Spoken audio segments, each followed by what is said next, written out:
Assalamu alaikum wa rahmatullahi ta'ala wa barakatuh. Hello everybody, welcome to this new video. Let's start with the first letter, which is حرف العين.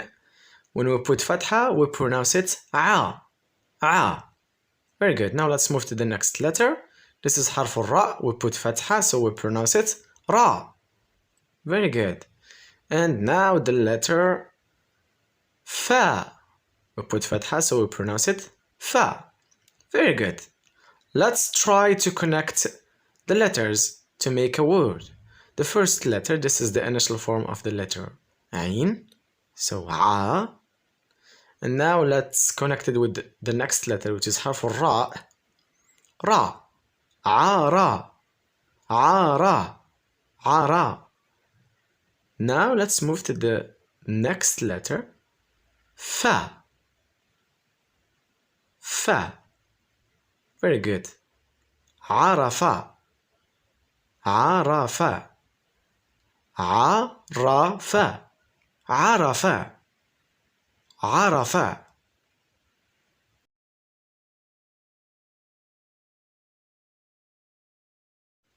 Very good. Now let's start to trace the first letter, which is حرف الياء. We put fatha, so we pronounce it ya. Ya.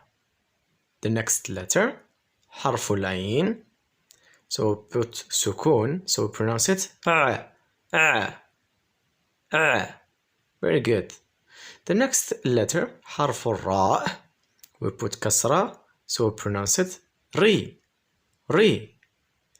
And the last letter, which is حرف الفاء, we put dhamma, so we pronounce it fu. Very good. Let's try to connect the letters. This is the initial form of the letter ya.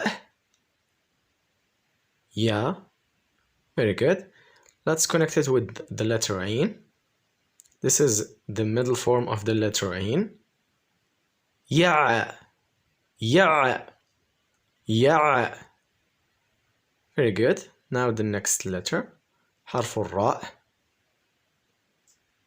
ري, يعري.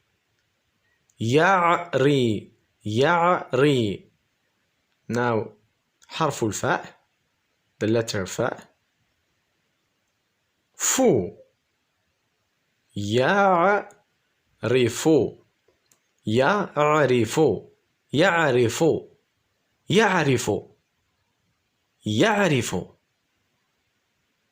Very good.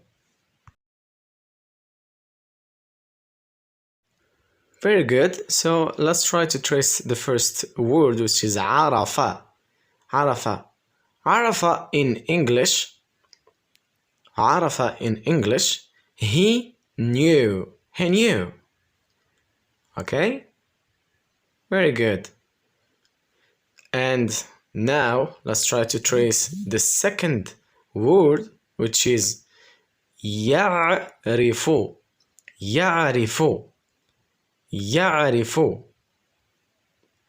What do you think the meaning of يعرف in English? He knows. Very good. That's it. Because a lot of people asking me in comments to tell you the meaning in English. So this is the meaning in English. See you in the next videos. Goodbye.